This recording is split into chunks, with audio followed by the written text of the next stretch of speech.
Assalamu alaikum and welcome everyone. A very good evening to all of you. My name is Homa and I would like to extend a very warm welcome to all of you on behalf of DICE Analytics. We are extremely excited for all of you to attend round 2 for DICE Webinar League, which is titled Conquer the World of Analytics with Data Warehouse and BI. I'm happy to introduce you all to our speaker for today's webinar, Mr. Waqas Arshid, who happens to be a Deputy Director BI, CVM, Geo Marketing and Research at Zong. Mr. Waqas has more than 10 years of competitive experience in IT and commercial with focus on business intelligence, big data roadmap planning, contextual marketing, advanced analytics, and data science. In today's session, he will be focusing on various data warehouse and business intelligence tools and techniques, and his opinion on why data engineering is an emerging field. Over to you, Waqas. Thank you, Uma. Thank you, everyone who is attending. I would like to first of all thank Dice Analytics to give me the opportunity to speak with all of you guys.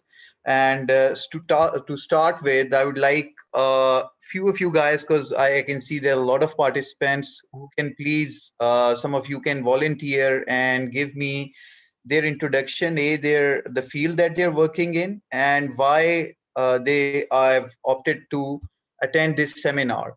So any of you can volunteer. I'll take random names.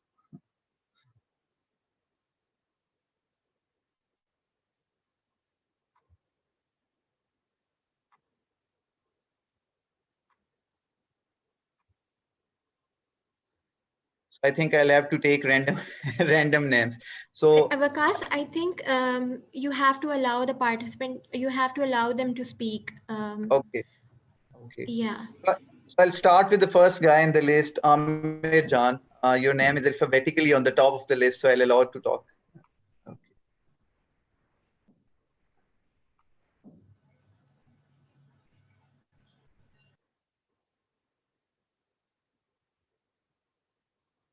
We can move to Abdurrahman Javed.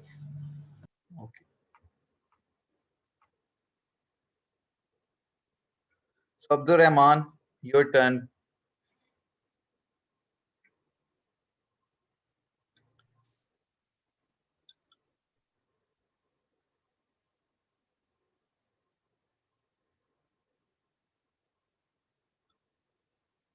I hope there's not a technical issue here, or is everybody too shy to speak up?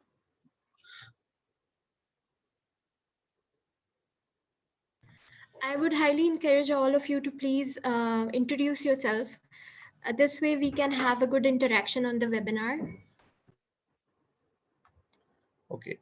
So few people have raised their hands. So Hassam, if you can kindly give your brief introduction and the objectives that you are looking to achieve from this seminar.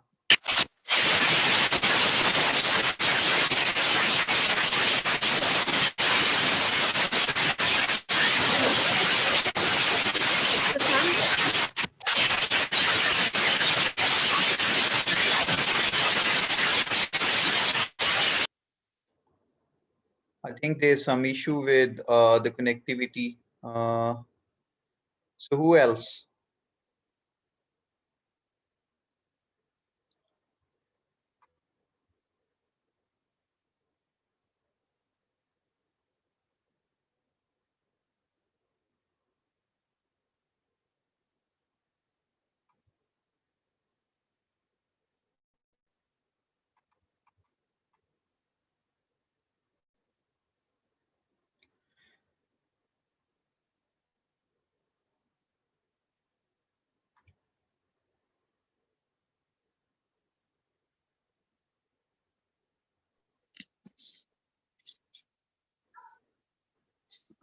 Abdurrahman, go on. You can talk. You're live and you can speak.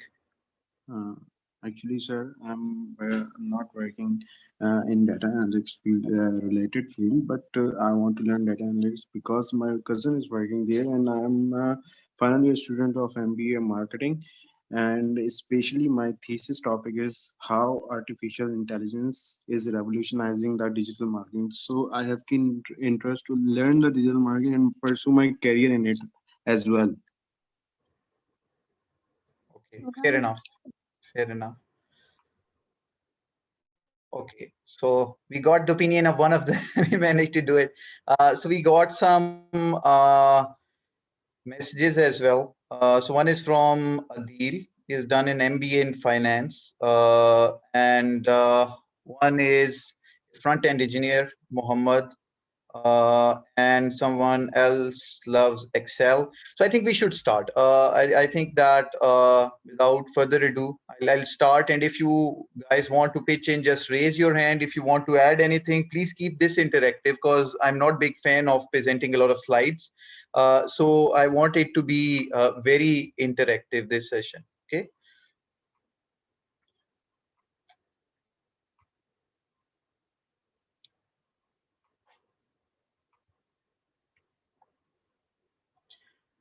Okay. Can everybody see my slides? Huma, you can give me the feedback on behalf of everyone. Yes, yes, your slides are visible. Thank you. Okay, sure.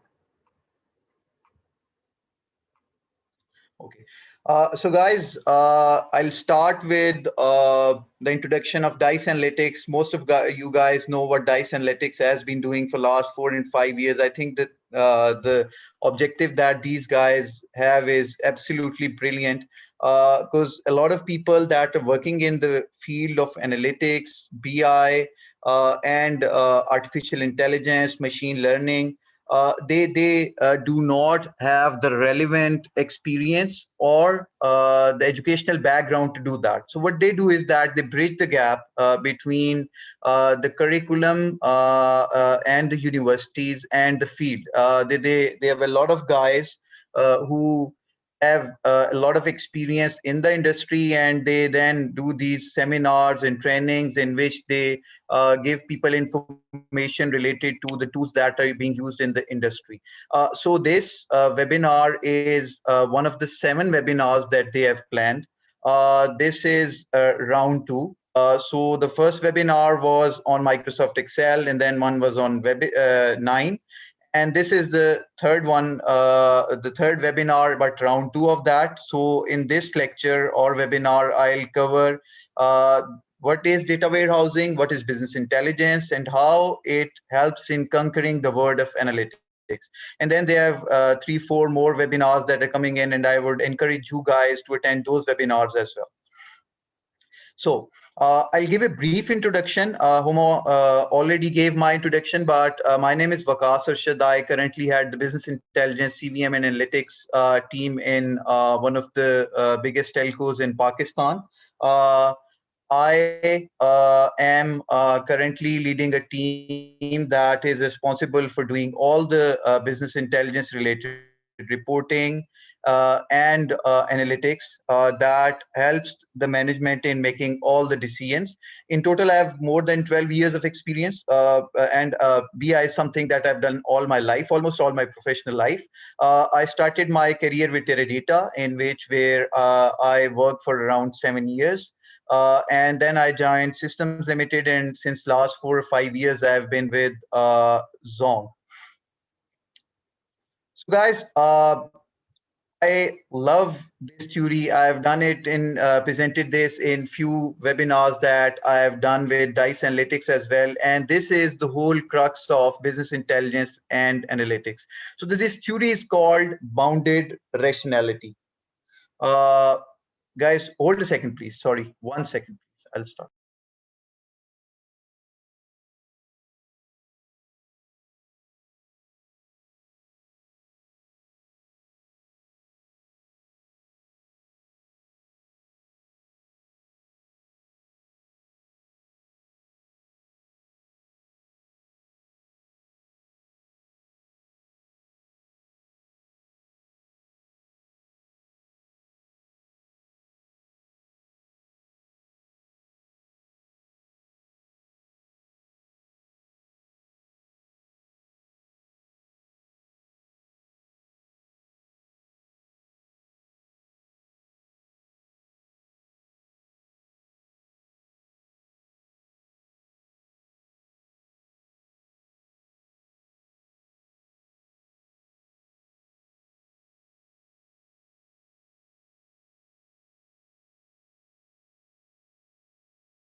Sorry, guys. So I had to take a call. It was unavoidable. I'm sorry. So I was saying that I'll start with this theory, bounded rationality. So I love this theory because of the fact that it summarizes business intelligence and analytics and its importance in practical fields. So the theory goes like decision makers, is irrespective of their level of intelligence, have to work under three unavoidable constraints. Number one, limited information. B, human mind has only limited capacity to evaluate and process the information that is available. And C, only a limited amount of time is available to make a decision. So it essentially says that any person in this world, no matter how intelligent someone is, has to work with certain limitations whenever that person is about to take a decision. So everybody of us has some data, and then we have some information that is learned from our market intel. It can be from our experience, but these limitations will apply on everybody. One person can have more aptitude than the other one person can have a better attitude than the other one, but these limitations still exist for everybody.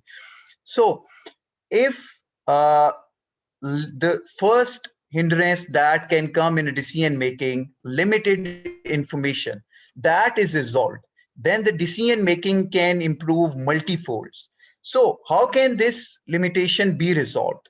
uh, is there enough information in the fields that you guys are working on? I'm sure there are. I've worked in telecoms, I've worked with banks, I've worked with retailers, I've worked with a lot of companies that have a lot of data, which is, and mostly the data is unexplored or unorganized.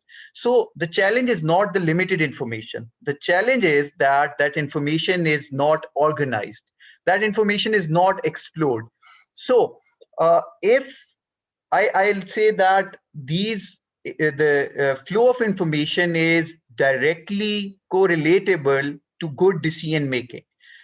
The decision making, the gut feeling of certain people, that yes, that can have an impact. But if the information is correct, if the information is complete, then people can take the right decisions. So we have to resolve this issue. And what data warehousing and business intelligence does is that it collects the data. The data warehouse are essentially an archival of data. It's a huge storage of data in which a lot of data resides. So it resolves the first hindrance that can come in a decision maker's mind. Number two, human mind has limited capability to evaluate and process the information. So can we resolve that using business intelligence and data warehouse? Yes, partially yes, you can do that if the information is properly structured, if the information is properly depicted. All of us can evaluate a line graph, we can see a bar chart, we can see if we see the comparison. So we can easily evaluate if an information, if a value is increasing or decreasing. We see year on year growth, we see month on month growth, we can see a lot of information using simple visualizations. So this limitation of human mind can be overcome in a way. If the information is very well structured, if the information is depicted in a very easy way, then you can overcome this as well using business intelligence and data warehousing. So the third and the most important for me is the limited time. We all have very limited time to take decisions. So the as you grow up in the ladder of an organization, the time shrinks. You have more things to do in less time. Although when we were young, when we were starting our career, we thought that when we'll grow higher in an organizational ladder, things are going to get easy. But this is not the case. When you grow higher in a ladder, the time shrinks, you have more things to worry about, you have more teams to think about, and the time shrinks. And this directly impacts the decision making of a person. If I am to analyze an information for a whole day, my decision would be different. But if I only get 20 minutes of presentation from my team members or the people that are reporting to me, then time can be an issue. So if data extraction, data formatting, and data storing takes a lot of time, then the decision time shrinks. For example, if I am to take a decision in next 3 or 4 days, and 3 days are out of those 4 days are spent in organizing the data, in getting the visualization done, in getting the presentations ready, then my decision time will shrink automatically.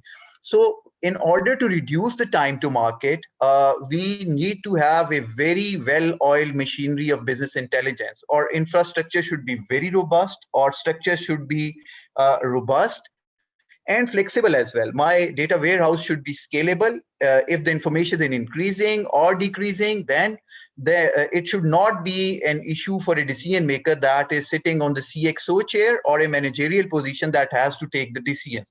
So all of these three hindrances can be resolved using data warehousing and business intelligence. Okay, so somebody wants to ask a question. I'll just gonna unmute that person.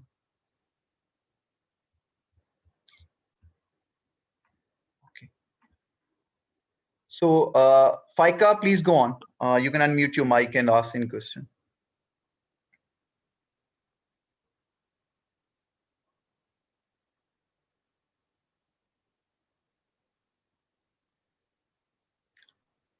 Am I audible, sir?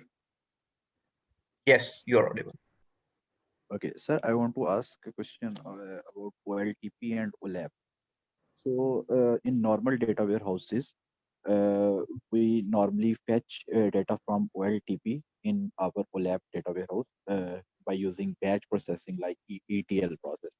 So, I want to Mhm, ask if we want to create a live dashboard, like real-time dashboard, which mhm, can fetch data from OLTP on real time and update our dashboard on real time. Is it possible that we can fetch data from OLTP on real time? If there is any transaction happened in OLTP, we mhm, fetch the data from OLTP and directly on that particular instance, we are fetching the data.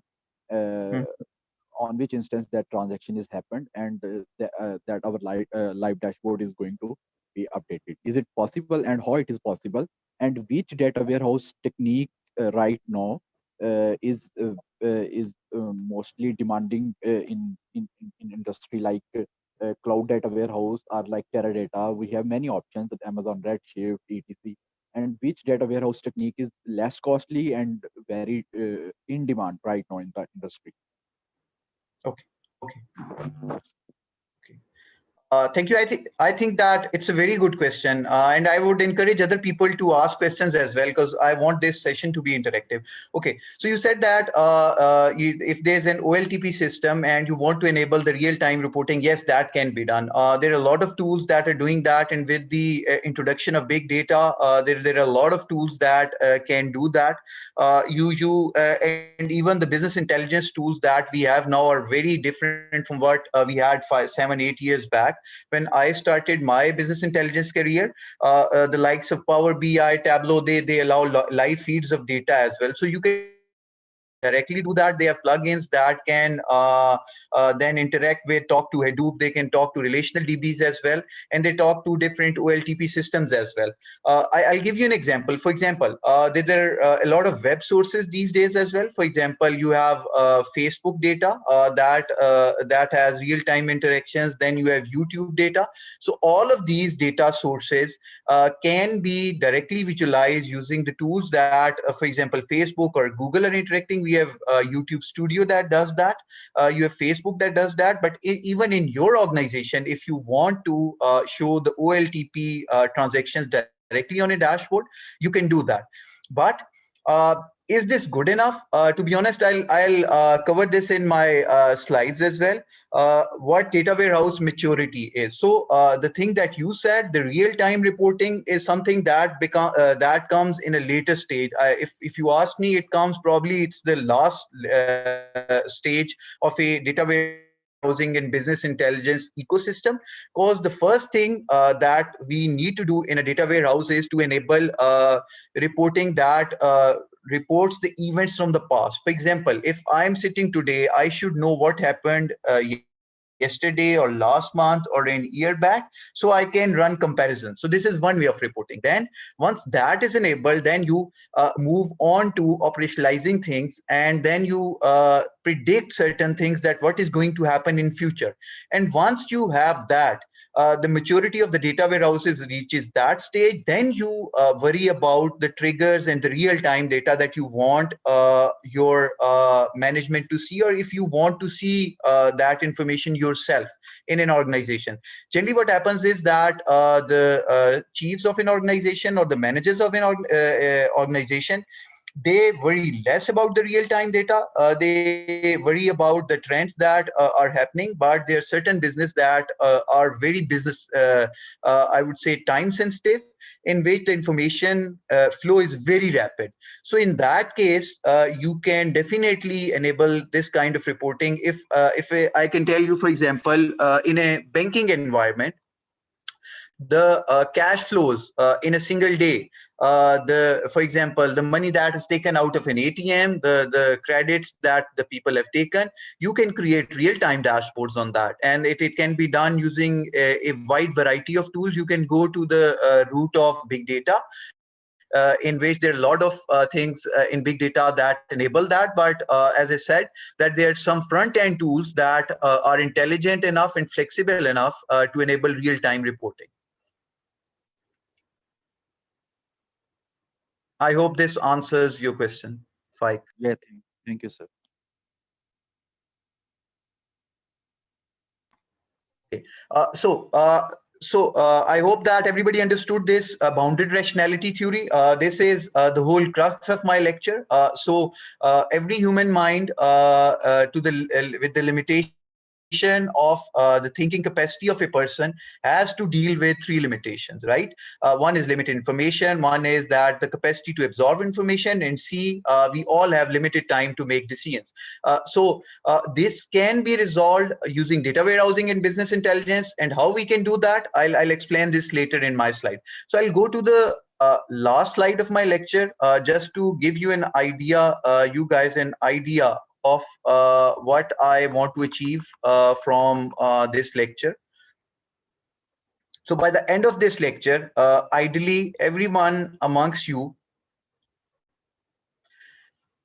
should be able to answer these four questions. What is an enterprise data warehouse? Okay, because that's the topic of my webinar today.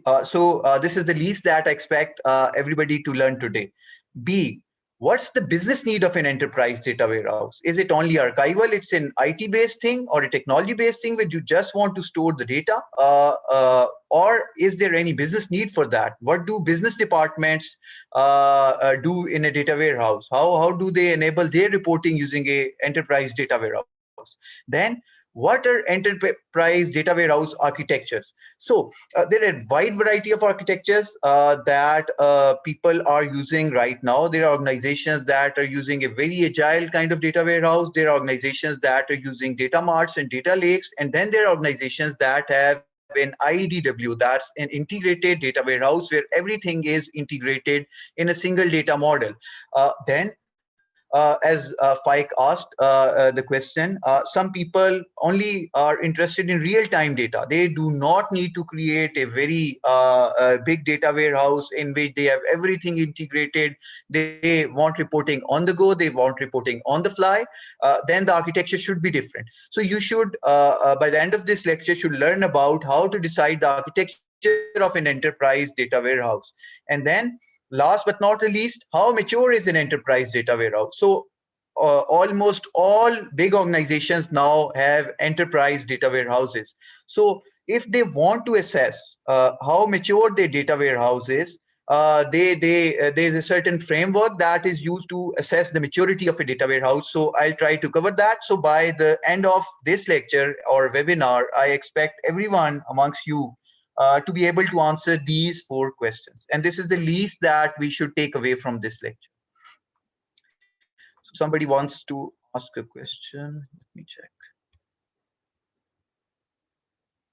Okay. So I saw a raised hand. I think that.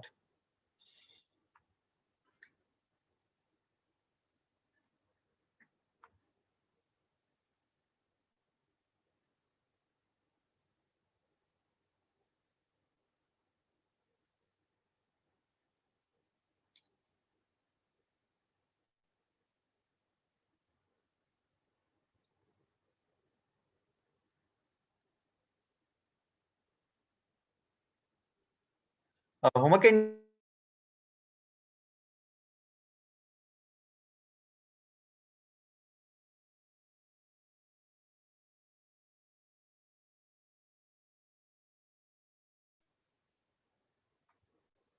Hello.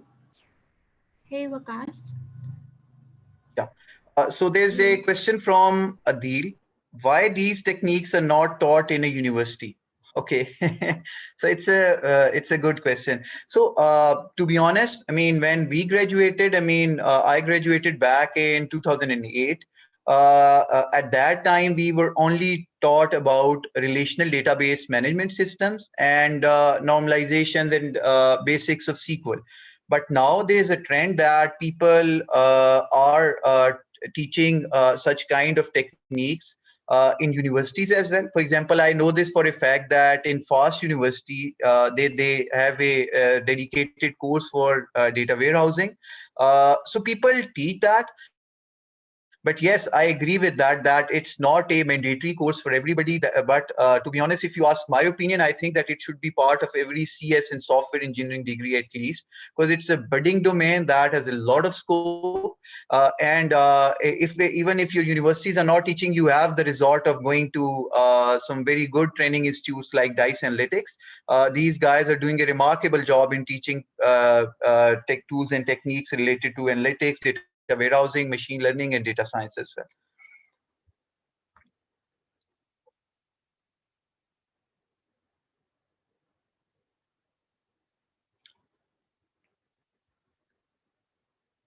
Okay, so guys, on to the agenda for today's webinar. I have around 1.5 hours, so I'll try to keep it interactive. I don't have a lot of slides, so I would love to get your opinion. Otherwise, I can talk to you guys. I mean, I can convey as much information as I can in this field.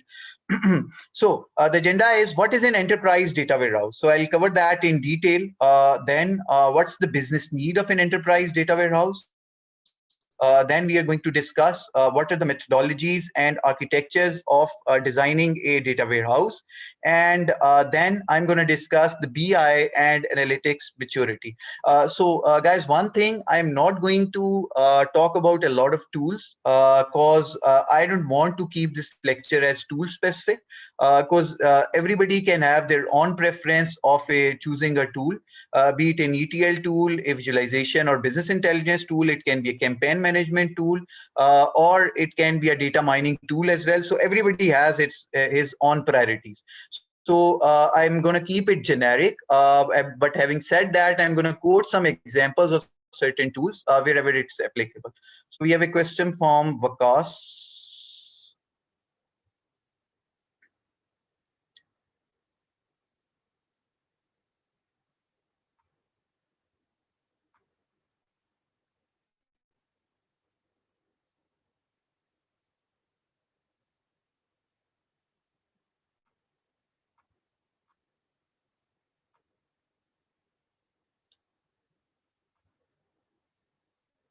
Okay, Vakas, go on. You can ask your question, please.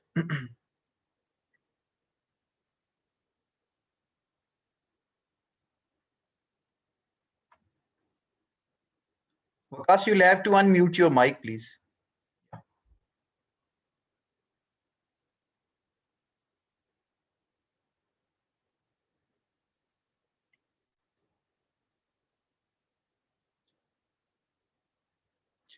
Vakas, you can speak now.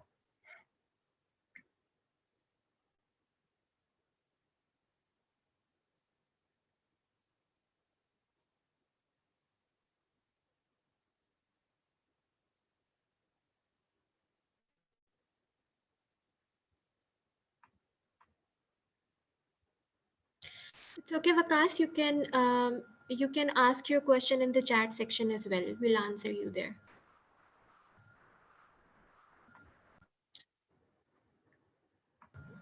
Vakas, I think you may continue with the webinar. Sure. Okay, so guys, I'll start with what is an enterprise data warehouse.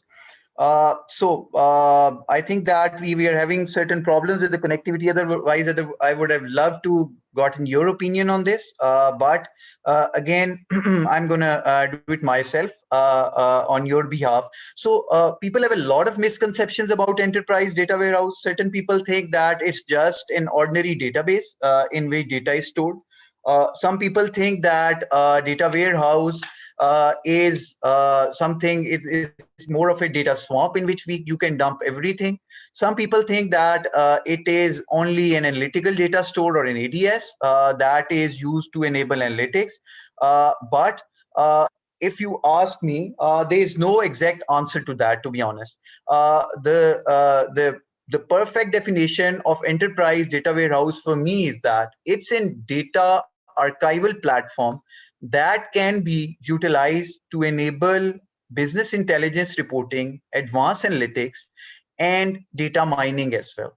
So data warehouse essentially aggregates transactional data. Whichever field you guys are working in, a lot of data is generated. I'll take the example of a telecom or a bank. We have our CRMs, we have our ERPs, we have our billing system in telcos, and then in the retail industry, there are point of sale systems as well that give data. So all of these systems generate transactional data. A person who goes and opens an account, a person who buys the same with a bank, a person that purchases something from a shop, a person that goes to an e-store and buys something. All of these transactions or events generate transactional data. So data warehouse has transactional data, but it is in a raw format as well, but it is aggregated as well. I am going to explain what an aggregation is. Then a data warehouse has data from multiple sources. So this is the number one difference from a normal RDBMS or database. Normally, databases are created for a single system. Enterprise data warehouse aggregate data from multiple sources. So I can have data from my CRM, I can get data from my ERP, I can get data from my billing system, I can get data from my Facebook or social media pages as well. So data from multiple sources is aggregated into a single archival platform. Third, it's an archival platform. Yes, it is an archival platform. Normally, the relational databases maintain data for a very small period of time because space is very expensive. The licenses are very expensive. But with the huge and cheap data storage that is available now, for example, for big data and Hadoop, it's very cheap as compared to if you want to purchase a space for a relational data base management system. So you can store data for a longer period of time in order to see the trend analysis. For example, if I want to compare this Ramzan or this Muharram or this Eid with last 2 or 3 years, I can easily do that in an enterprise data warehouse because it stores the data for a long period of time as well. So this is one aspect that is very important for any data warehouse. Then uh, it's different from data lakes and data marts. Data lakes and data marts usually do not have an integrated architecture. And people can argue that the data lakes and data marts are a better way of storing data. In some cases, I'll agree with them, but in most of the cases, I would not agree with somebody who argues on this because with data lakes and data marts, there's usually a lot of duplication of data. So these data lakes and data marts can easily become data swamps in which we are unable to figure out where I can get meaningful data out of. But if the data is integrated into a well-defined architecture, into a well-defined storage, I would say data model. That a data model is probably the right word, or a logical data model and then a physical data model. If it's stored in a very organized logical data model, then everybody that is using that system can know where that data is stored and how you can retrieve the meaningful information.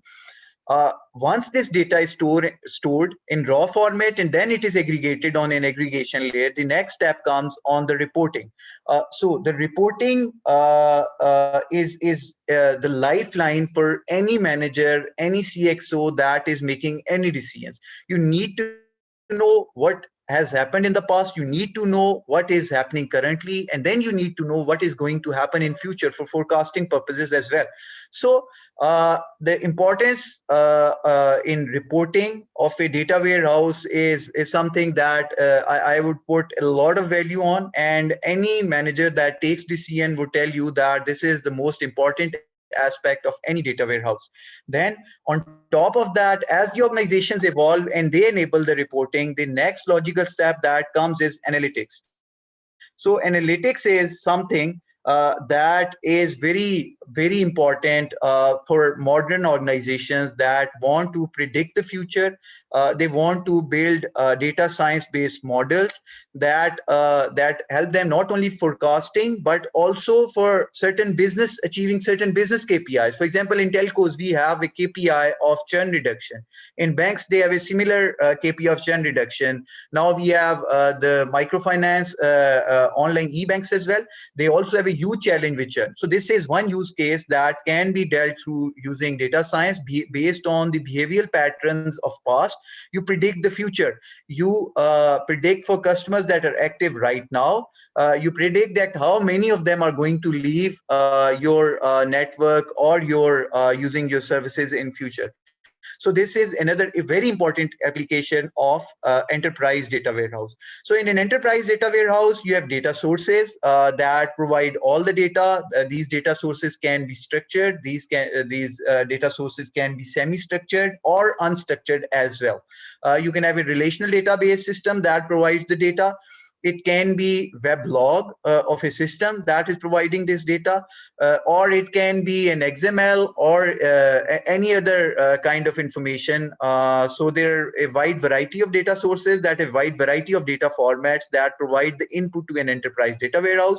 Then you can have a data model. So your data model can be 3NF, it can be 2.5NF, it can be 2NF, it might not even be normalized, but you need to have a structure in which this data is modeled. Otherwise, you'll as I explained earlier, you'll be unable to extract the meaningful information if you do not know the structure of your data. So creating some kind of model is important. Then third important element of an enterprise data warehouse is a data storage. You need to have data storage to store the information. It should be the storage. There is no exact formula to that, but it depends on the time of archival, the period for which you want to store the data. For example, you want to store the data for 3 or 4 years, you need more storage. If you want to store more columns in your data, then you will need more storage. So essentially, it depends on your data source, your strategy, your business strategy, and the variety of data that you have. For example, blogs and clubs, that they take a lot of storage, but integer, small int, you guys must be some of you must be aware of these kinds of data types. So they take less amount of storage.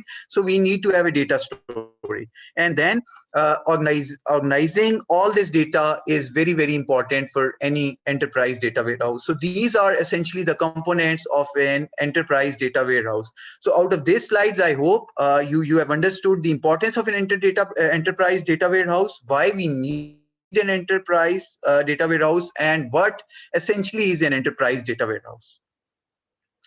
So continuing on the same vein, so a data warehouse is a special kind of an information services application. So is it an application? Yes, for me it is, because an application takes an input, processes the input, and then gives an output. So a data warehouse does exactly the same. It takes the data, it processes data, and then it gives an output. So it's an ISF application. And an enterprise data warehouse, in most of the cases, in 99% of the cases that I worked on, does not support only a single business process. It supports multiple business processes. It supports multiple departments. Finance marketing, sales department, technology department. There are a lot of stakeholders that are the end users of an enterprise data warehouse. They can be the departments that provide the information, but all of these departments in some capacity are also consuming this information in the form of reporting or analytics or visualization, but they are also using this information. So they are supporting a lot of their business processes using the enterprise data warehouse. So an enterprise data warehouse does not support a single process. It supports multiple processes in most of the cases. Third, the data warehouse users have widely disparate requirements for the information molecule. So what's an information molecule? So information molecule is the lowest grain of a data. For a sales guy, it can be a sale. For a marketing guy, it can be revenue.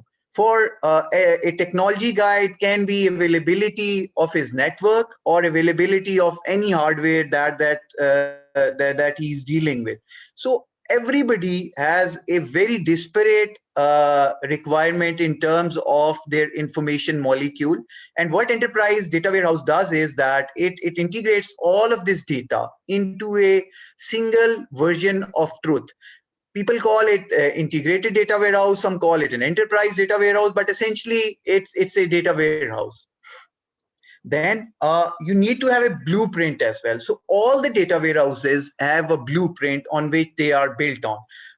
You can have disparate sources that are not organized and stored in data marts, but those will not be an integrated or enterprise level data warehouses. You need to have a blueprint that gels all this data together, that integrates it, that glues all this data together, so that everybody in an organization gets a single picture of the organization, rather than everybody quoting different figures, people having data drifts. I'm going to explain later in my slide what data drift is, but it's a real challenge that most of you guys will understand who are working in professional environments. They'll understand what data drift is. It's basically different people quoting different numbers for a single KPI. I can quote a different number for the sales that happened in the last month, and somebody from marketing can probably report another number. So this is called a data drift. So we need to have a blueprint that gels all this data together based on business definitions. So somebody, if I go on, you can ask your question, please.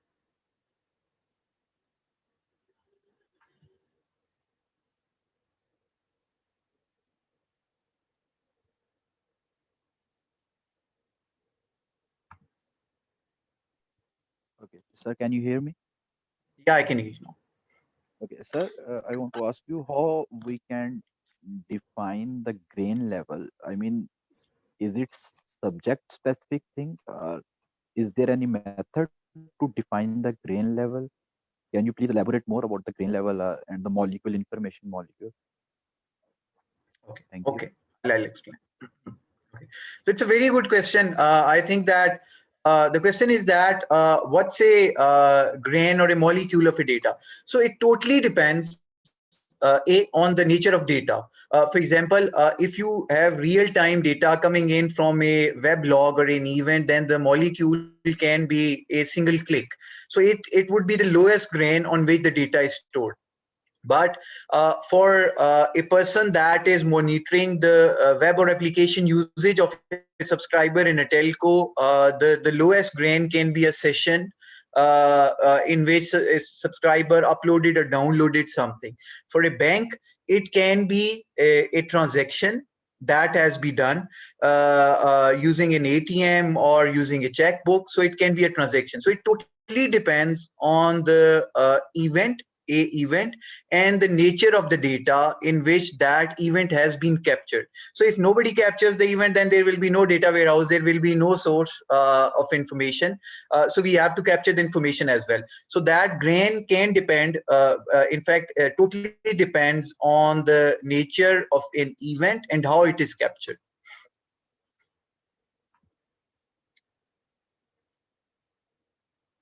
Okay, so certain questions that people have asked in the QA section. So Shahid asked, what's the difference between a DWH and or DWH and EDW? So it's essentially the same thing. A DWH is the abbreviation of a data warehouse, and EDW is an enterprise data warehouse. So if then enterprise as a single data warehouse that, as I said, is glued together, is gelled together using a data model, then it will be an enterprise data warehouse. Some people use the term of integrated data warehouse, that is called an IDW. So these are essentially the same things. It's just how you are storing the information, which model you are using, which architecture you are using, which I'm going to cover in the later stages. So Amar is asking, what's a data mart? So data mart is a disparate source that is essentially not linked with the whole data of an organization. For example, the sales team of an organization can have their own data mart that only captures the information related to sale. It does not have the information from finance, it does not have the information from marketing, it does not have the information from technology. So it's essentially a data mart that is not related to other information in an organization that is stored in probably other data marts or a data warehouse that is not linked with this data mart. So it's essentially a standalone structure. I hope this explains your question. So Uzair is asking, what is KPI? So KPI is a key performance indicator. For example, if I am a marketing manager, my key performance indicator can be revenue. It can be number of subscribers. So it's a key performance indicator. The organization, if, for example, in telcos that has most number of subscribers is the biggest organization. So the KPI that measures that is the count of subscribers. So it's a KPI.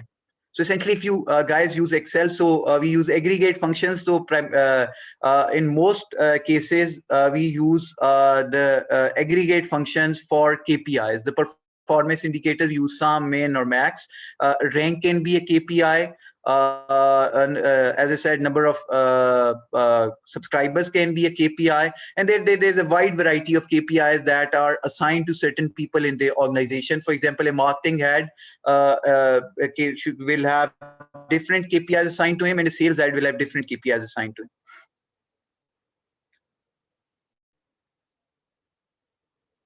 Okay, so Yasir is asking, what are the major sources of data? So it totally depends on the organization. Sources of data can be of a wide variety. They can have different structures. Your source can be a relational database system that has customer related information. It can be a weblog. It can be essentially it can be anything that can be stored in a certain way. It can be a XML, it can be a JSON. So anything can be a data source as long as it has some structure to it. I mean, there are unstructured sources as well, but they are not really unstructured. I like to call them semi-structured. So a source can essentially be anything. So Usman is asking, what's the difference between Boutique and Fast Export? So these are essentially two utilities that are used by one of the leading data warehouse vendors, Teradata. Oracle has different utilities for that. So Boutique has queries that is used to process data, and Fast Export is used to export data from a database into a flat file. I hope that answers your question.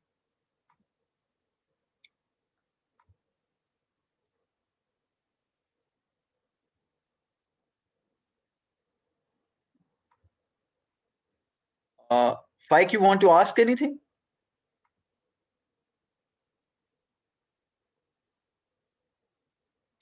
Okay, so I'll continue. So I explained what is an enterprise data warehouse. So it's essentially an archival that stores the data in a well-defined format, and it is used to enable business intelligence reporting and analytics. So that's the definition of an enterprise data warehouse. So what essentially is a good data warehouse? So if you ask me, a good data warehouse is subject oriented. So the data warehouse is divided into functional areas.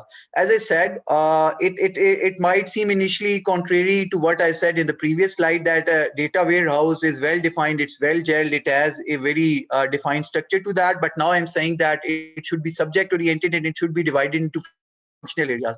So what this means is that you need to have a structure to what you are doing in a data warehouse. For example, if you want to build a house, you need to have an architecture diagram to that. You cannot just build in rooms and hope that these rooms will look good from the outside and they'll be functional as well when you live into that. You need to have proper planning on that. You need to know where the walls will be, what will be the size of the room, where the switches will be, where the plumbing will be. So essentially in a data warehouse, you are doing that. You're building a house that has a lot of data. So you can say that the functional areas are the rooms of your data warehouse. You can have one separate room for your sales department data. You can have a separate room for your marketing data. You can have a separate room for your technology data. But all these rooms are connected using an LA, or if anybody has studied relational database, they will know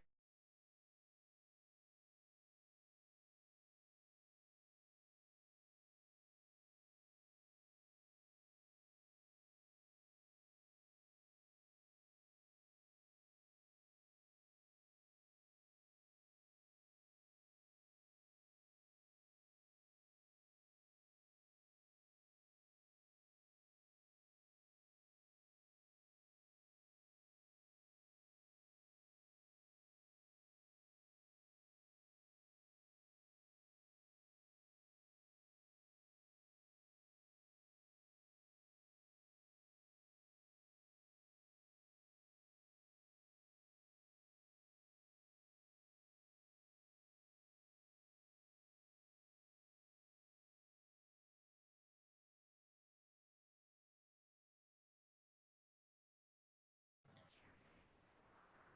I think there is some internet connection is unstable at Waqas' side. Let's wait for him to join again.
Sorry for that. I got disconnected. Can you guys hear me now?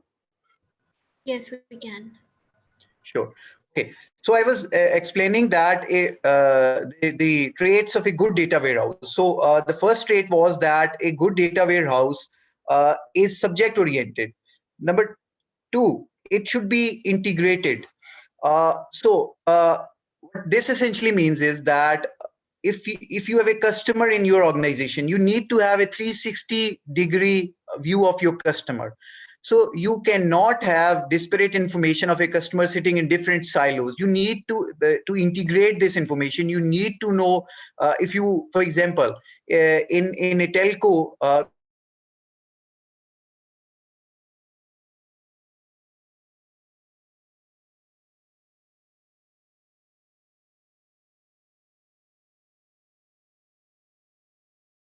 we have as well. So all good data warehouses are integrated in one way or the other. Then the data warehouse should not be volatile. It should be robust and stable. I do not want a data warehouse that crashes every day. It can be due to the weak hardware that has been planned. It can be due to the poor scripting or the design that has been done. But in any case, for any decision maker, for any CXO, for any manager in an organization, the flow of information needs to be consistent. I need to be able to look at my reports every day, or if the frequency is monthly, then I need to look at my reports on every month. But I cannot skip months or days once I get used to looking at an information. So the a good data warehouse is very is non-volatile. It's very stable. Then a good data warehouse needs to be time variant. It needs to look at changes of data over time. As I said, that 1 month storing just 1 month of information is not good enough for the enterprise data warehouse. You need to build trends in a data warehouse. That's the real essence of building an enterprise data warehouse. You can get 1 month of data from your transactional system as well. You can store your information in transactional system as well. But in a data warehouse, you need to be able to store large volume of data that cover a large span of time as well. Then your enterprise data warehouse needs to appear simple to the end users. If your data warehouse does not seem simple to the end user, and all the complexities of the data, the model, the structures of the data, they are exposed to the end user, then your data warehouse is of no use. Your end users need to have a very clean and crisp picture of all the important KPIs of an organization or in the areas that they are interested in. So it needs to be simple for people that are the end user. It can be dirty as hell for people that are storing the information and processing the information, but for the end user, it needs to be very simple and very clean. And last but not the least, your data warehouse needs to be scalable. I've seen a lot of organizations in my experience of creating data warehouses that do not envision the future. They create a small data warehouse, and once the appetite is created in the end user and they have to expand the data warehouse, they struggle with that because most of the hardwares that come are not scalable, and then data migration, script migration, data loading can be of a huge task. So your data warehouse should be designed in a way that it is scalable. It should be vertically and horizontally scalable. And you can add new subject areas, you can add new sources, you can add new reporting, you can add new analytics. And for doing that, a lot of time you need to add compute and space as well, because essentially all the data is stored in a certain computer. You can call it a server, you can call it a mainframe, you can call it anything, but essentially every computing system has a compute and a storage. So your data warehouse needs to be designed in a way that it is scalable.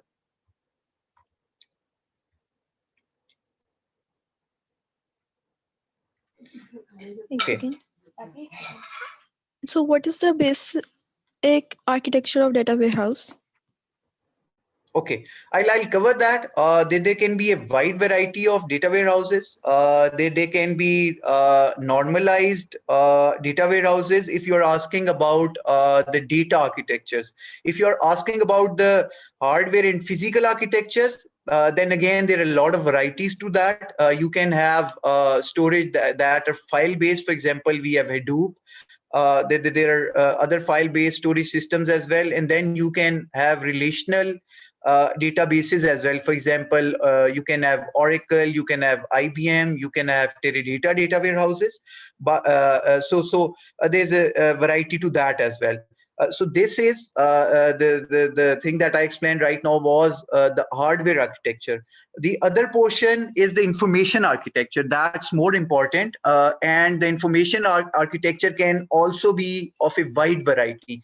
It can be stored in a normalized form. It can be stored in a semi-normalized form. It can be stored in, say, schemas that are suitable for aggregated reporting. For example, you can have cube, you can have star schemas of this world to store your data. So all this depends on your business strategy and the goal that you have that you want to achieve from your data warehouse. Okay.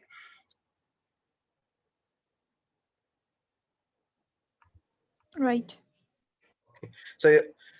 So, I explained what's an enterprise data warehouse, what's a good data warehouse, and then now I'm going to explain why do we need to create an enterprise data warehouse. I am a business user, for example. I work as a business user in my organization as well, and many of you who are attending might be business users in their organizations as well. So the question arises that an organization spends millions of dollars on a platform that essentially has the same data that your source system has. For example, you store CRM data, you store your ERP data, you store your log and web-based data. That's already stored in a system. Why do I need to spend millions of dollars spent on a hardware and an architecture that essentially has redundant data?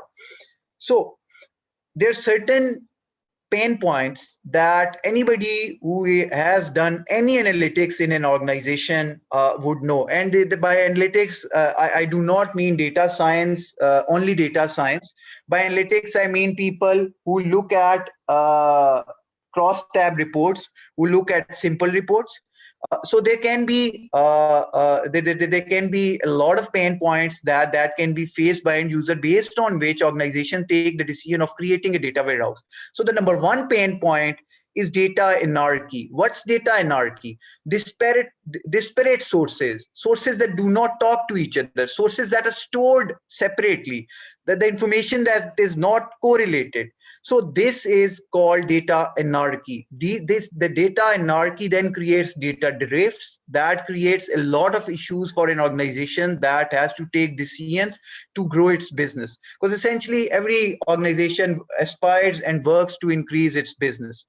Number two, sifting through the data. So if I have 6 or 7 source systems that store different kind of data, then all of the time of the business user would be spent in sifting through the data. On an average, organizations that do not have data warehouse, 70 to 80% of the time is spent on sifting through the data, in which people try to find meaningful information from sources that are not aligned and not gelled together with each other. So another pain point in analytics is sifting through the data.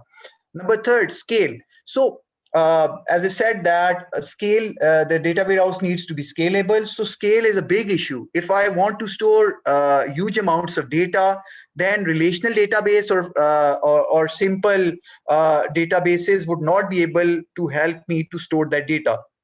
So scale of a data is also one of the pain points. If I, for example, as a business user want to see the data of 2 years back, and my IT team tells me that due to the lack of storage in our source system, we were unable to store this data and the storage is very expensive, then as a business user, I would think, why is this my problem? My organization should have some way of storing the archive data as well. So scale is something that can be of a pain for an end user, and this challenge then gives us a reason to create a enterprise data warehouse.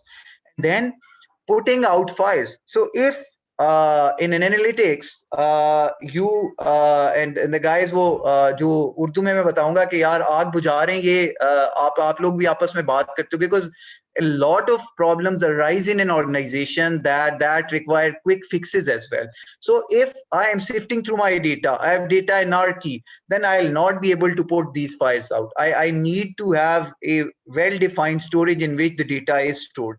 So data sifting essentially is sifting through the data or exploring data to get meaningful insight. This is number one pain point. Number two is scale, as I said, that humans are not fast enough as machines are. So the decisions that are need to be taken on the data, they should be taken on a very well-defined data.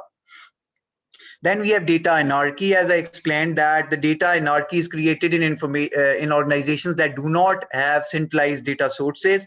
And then I said that for firefighting, I just explained. Okay, so I have built data warehouses for around 7 to 8 years. So how long does it take for a good scale organization to build a data warehouse? I explained the problems. I told what's a data warehouse, what's a good data warehouse, why there is a need for a data warehouse.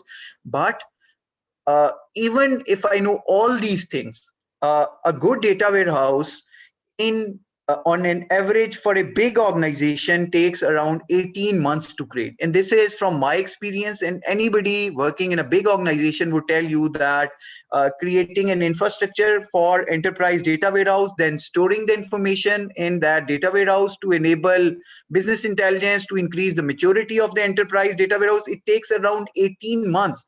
But is it worth it? This is the question.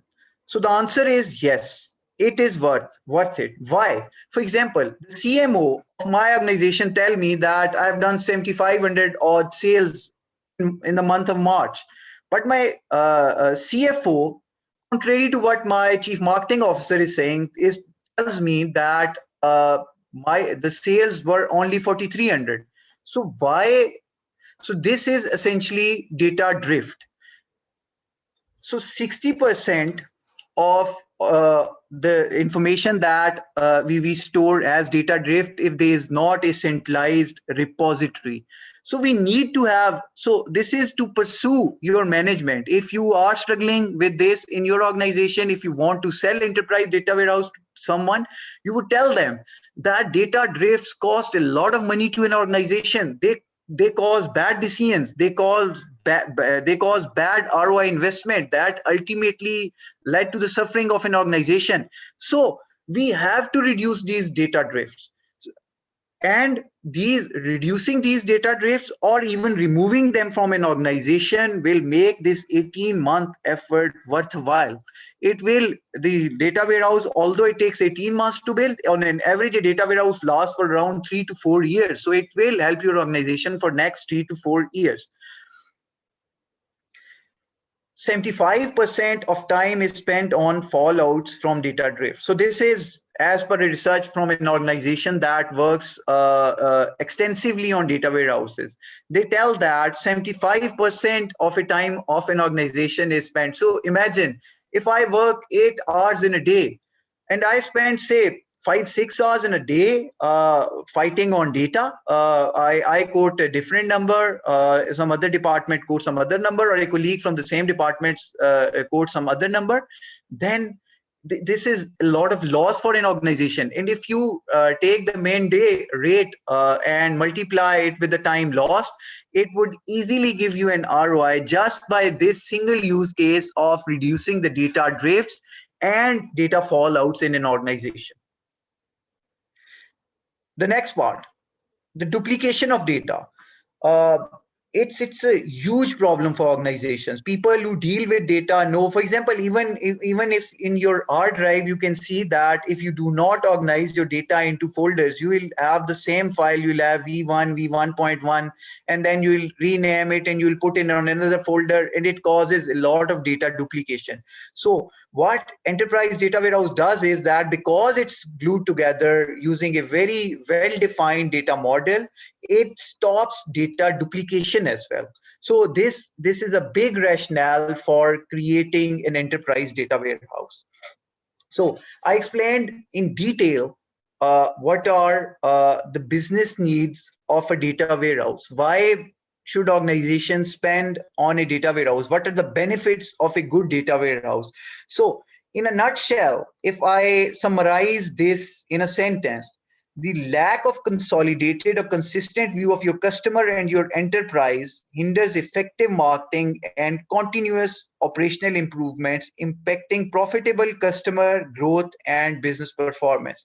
So essentially, it's not only a data storing problem, it is directly related to revenue of an organization. It gives an ROI, and all the data warehouses and business intelligence applications actually contribute to the growth of an organization. They continue to the revenue of an organization. They enable good decision making. They remove the data drift. They remove the data fallouts in an organization, and essentially this helps the organization to grow.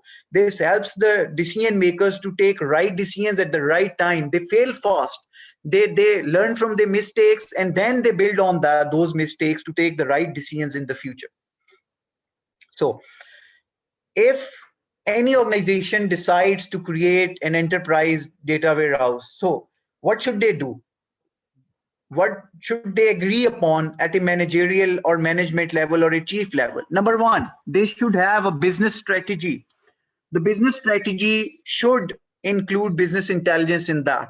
It should be a crucial part of any organization, and in reality it is right now. The organizations that are not doing business intelligence are suffering huge losses, and organizations that even monitor the minute details of data, the shopkeepers, even shopkeeper chun ki dukanon mein, if people start analyzing the data, the time of day on which they have the load, the seasonality, किस season में क्या चीजें लोग खरीदते हैं, अगर वो simple ये वाली information भी कर लें तो वो अपनी profitability और sale को बढ़ा सकते हैं. तो जो बड़ी organizations that have a lot of defined and refined data sources, they should always have a business strategy that is driven by business intelligence. Once you have the principal agreement on the management level that you need to create an enterprise data warehouse and a business intelligence applications, the next step is to align the technology. And a lot of people asked regarding the tools and utilities, and I said I'm going to be very technology neutral here. There are a lot of technologies that have their own benefits and their own pitfalls as well. So I'm not going to recommend or quote any technologies, but organizations do that. They agree on if they want to establish a Microsoft-based data warehouse or an IBM or an Oracle or a Teradata data warehouse, or they are going to go on cloud and they are going to establish an Amazon-based, AWS-based data warehouse.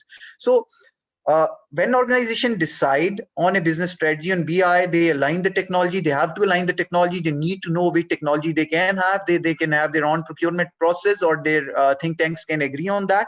Once they have that, they have to align the processes, because people do not get used to change in processes. If I am told that we are going to make I make the decisions on my gut, and I am told that you'll have to prove it using data and analytics, then it will be very hard for me to digest this. So I've seen this in organizations that didn't have data warehouses and informed decision making based on analytics.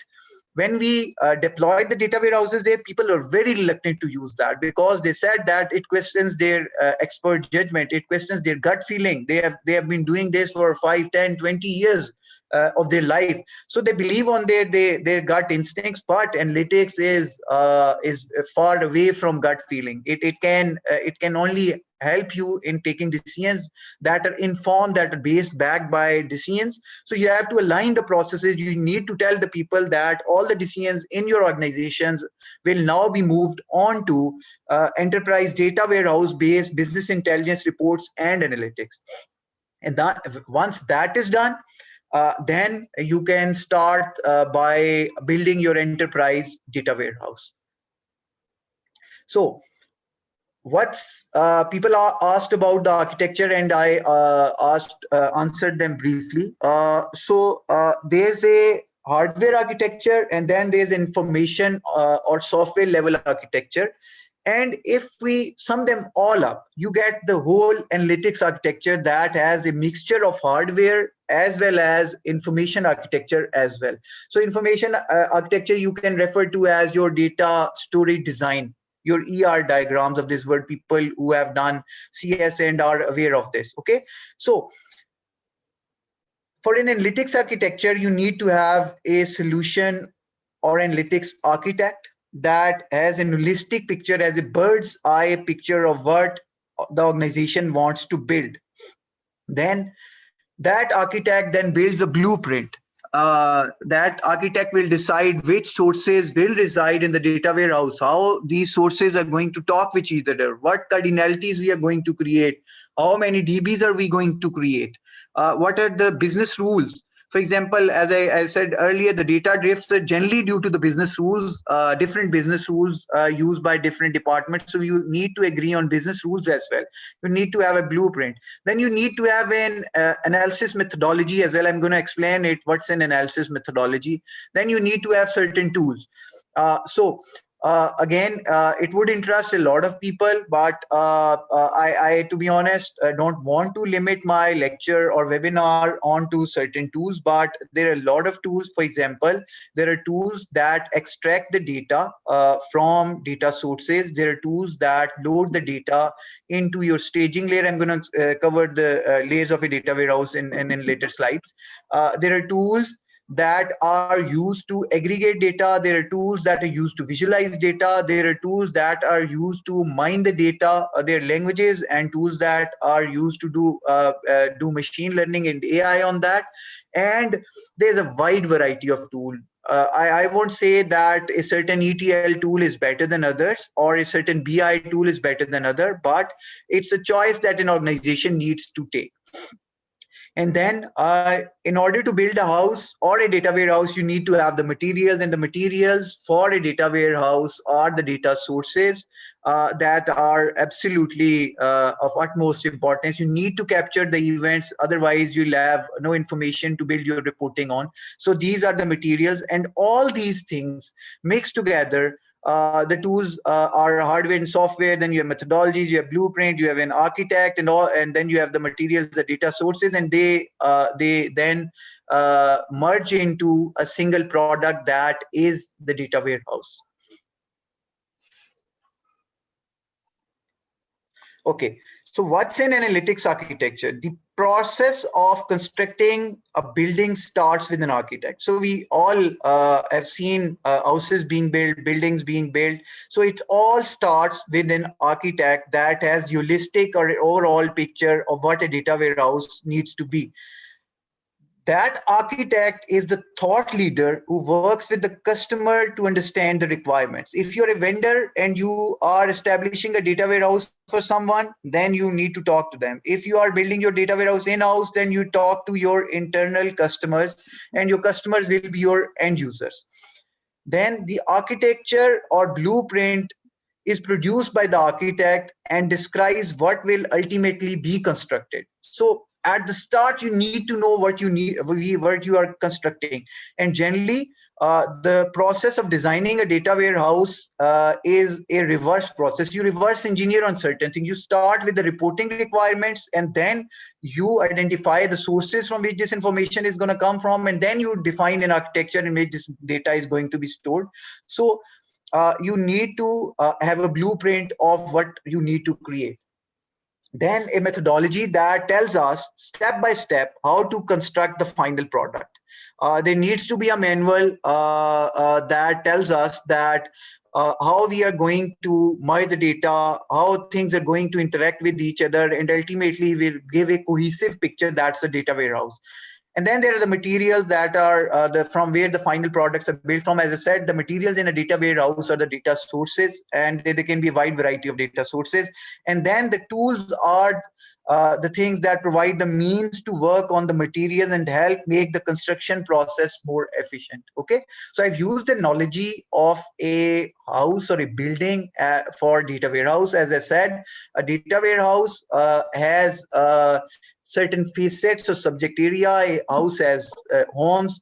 A data warehouse as an architect that defines the blueprint of a house, and similarly, a home that you build also as an architect that has a blueprint and has an overall picture. So you have the raw material, you have the data sources in an organization.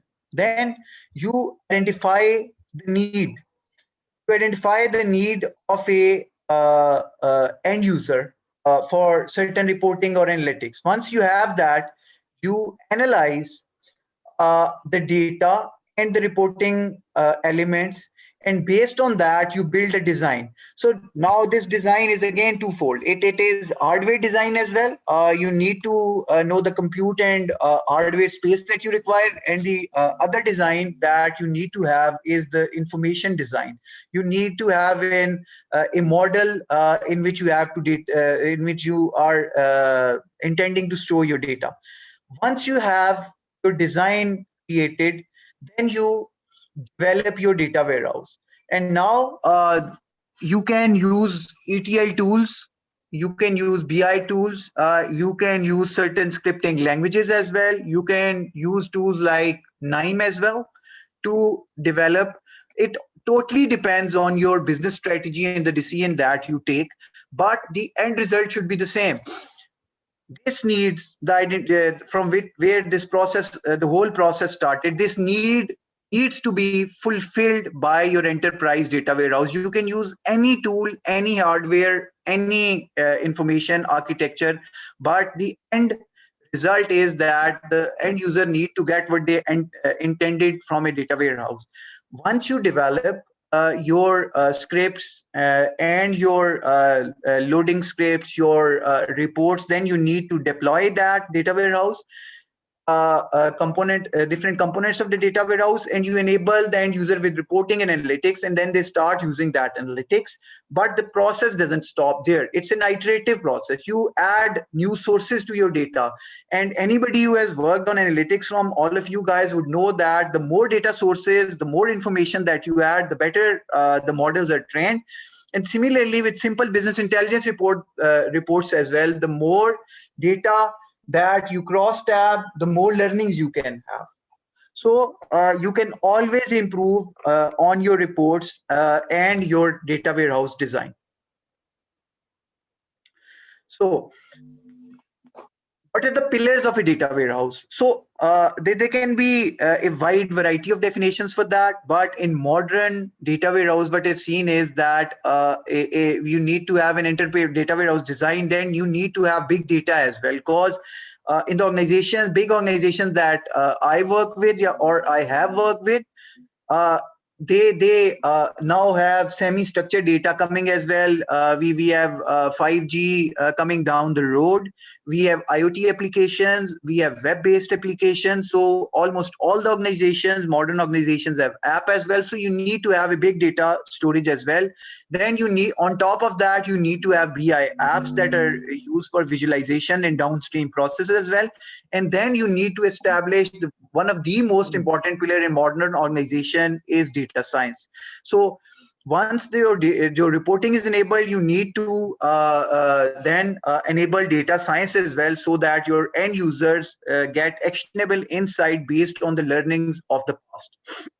Okay, so this is the architecture of a modern agile data warehouse. Okay, so on the leftmost side, you have data sources. I don't know why I can't get the pointer here, but in any case, so on the leftmost side, you have the data sources that are the materials, the building blocks, first building blocks of your enterprise data warehouse. And the data sources can be of a wide variety. They can be ERPs, supply chain management sources, CRM, they can be images, audio and video, logs, they can be network related data, it can be text mined data, it can be web and social data. So you can essentially have any kind of data, and the data sources depend on the nature of the organization, the events that an organization is capturing, and again how those events are stored in architectures and structures of it. Can be, I mean, RDBMS, it can be a flat file, it can be of anything. So you can have a wide variety of sources, and once you know your data sources, then you decide on your data platform and integrated data warehouses. There are a lot of organizations that do not need an integrated data warehouse. They can live with a data platform from which they can do the quick and dirty reporting, because the information is small, the number of sources is small. But if the number of sources is greater than say 3, 4, 5, then you need to have an integrated data warehouse that has the aggregated cleaned data that can then be used by the end users that are stated on the right side, and they access the data using analytical tools and apps. So this data is then utilized by marketing, for by applications, by business intelligence team, by data mining teams, and by wide variety of departments.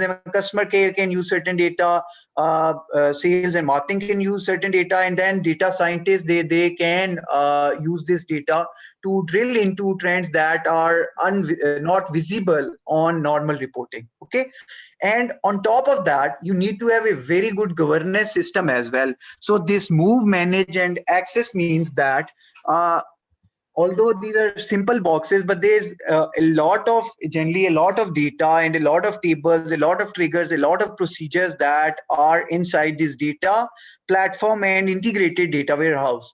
So you need to have a very good metadata.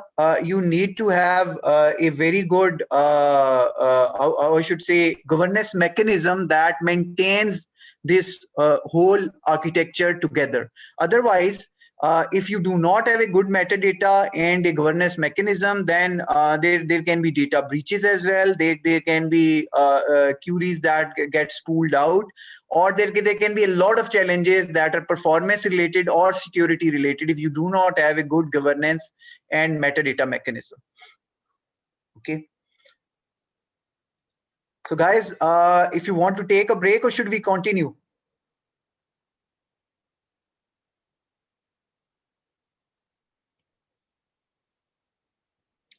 I think I'll continue. Okay, so so as I said that, so this was in the previous slide, I explained that this is a modern agile data warehouse architecture. Then inside this modern data warehouse architecture, we need to have certain layers of data. Most of you must have studied the 3-tier architecture that we cover in a CS or DB courses in our universities. So you have your application layer, and then you have your data definition layer as well. So for all good data warehouses, there are layers of data. So what are these layers? So I'll start from zero. It's the staging layer. So staging layer is essentially a mirror of your source system. My source system can be a CRM. So if my source system has 20 tables in my CRM, then my staging layer created for the CRM will have 20 tables of the same structure. Okay, so the staging layer is a mirror image of your source system. And this is the basic building material for your, as I said, integrated or enterprise data warehouse. Once you have your staging layer built, in which you have managed to extract the data from the sources, and you have managed to store it on a hardware of your data warehouse, pardon me, then you need to integrate that data. So how is this integration done? This integration is done using ETL tools, but the ETL tools only move the data and merge the data. They can join the data, but they do not decide on the architecture. You need to have an architecture in which you are storing the data. So you tell the ETL tool that pick the data from this table of a staging layer and merge it with certain other table of probably the same DB or another DB, and then put it into an end result that is again another table or can be another file. But the structure of that end result is decided by the architect, and it is governed by the design or the architecture that you have created. It can be 3NF, it can be unstructured, it can be star schema, it can be snowflake schema, it can be a cube, but it can be anything. So this integration layer picks the data from staging and integrates it. On top of that, the layer 2 and 3 are very similar. Once you have an integrated data, you have linked the data. For example, for a customer level information, I'll quote the example of a telco. You know the package that the subscriber has, and you know that this subscriber lives in, say, Islamabad. Okay, So these are information that came from two different source system. One came from your HLR, and the other information came from your CRM that told me what the package is. Okay, and then my billing system told me that that subscriber has spent say 20 rupees in the last day or so. Okay, so this integration layer, that number one layer, will then merge all of this information into a single structure, and on top of that we'll build the calculation and aggregation layers that will then report the information to the management, and it will not be on the granular or lowest grain or molecular level. It will be an aggregated information. For example, for a bank manager, that aggregated data can be the deposit done for his branch in a single day. But for a chief financial officer in a bank, it can be he needs to see the data of a certain region, and that region can have hundreds of branches. So the lowest grain for that chief financial officer can be a region. For a bank manager, it can be his branch, and someone sitting even on the top can be a nationwide number. So this aggregation is should be able to roll up or drill down on a data. Depending on an end user, you expose the information to that user. So as explained earlier, it all started from a need. Okay, we identified the needs. So these needs are essentially report templates in which the end user tell you, or you ask them, or you show them templates of the reports that is this what you need, or what do you need. You can ask them what do you need. So they shared the reporting formats with you, and then based on that you build this number 2 and 3 layer, the calculation and aggregation layer based on their requirements, and then you build the reports on that. And this is business intelligence. On top of that, you can have multiple presentation layer. You can expose this information to a downstream tool, for example, a campaign management tool, a visualization app, or anything. So this presentation layer can be of a wide variety. So on top of your aggregation and calculation layer, you create a presentation layer depending on the nature of the app that is consuming this data. And then on top of that, this is again a modern data warehouse architecture. When we started building data warehouse back in 2009 and 10, the data lab concept was seldom used in explaining data warehouses, because people only relied on conventional business intelligence report that presented the trends and analysis, but they did not explain the predictions or data science related patterns. So now agile and modern data warehouses have data labs established as well that help the data scientists to explore pattern and trends in a data. Okay, and then uh, on top of this slide, I've given the roles that access certain type of data. So the business analyst essentially go till the calculation layer. Okay, they see aggregated data, they see the presentation layer. For example, they can see an app, or they can work with the data scientist to look at certain behavioral patterns or probability models. It can be affinity model, it can be anything. Okay, the power users, they go till the integration layer, but we seldom have power users in an organization. Generally, BI teams are the power users that have access to data till the integration layer. And then you have the data scientists. So data scientists essentially work on all of these layers. Why? Because in the integration layer, you might have not picked all the columns that came from a source. So your staging layer can have 100 columns, but your integration layer does not necessarily need to have all these 100 columns. You only pick meaningful columns that are required on the need of an end user. Okay, so the data scientists sometimes, and it's they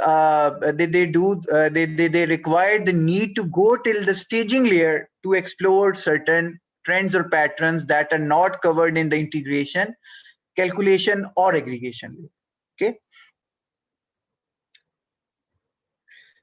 so this is essentially explaining the same thing that I told you guys in the previous slide. So the acquisition layer or the staging layer, it's essentially touch it and take it. You just take the information, you do not process the data. You seldom process the data in an acquisition layer. You just pick the data. It's like garbage in, garbage out. You get the data, you store it, dump it in your staging layer. And then in the next layer, you then refine that data. Okay. So it's essentially a full copy of source data objects.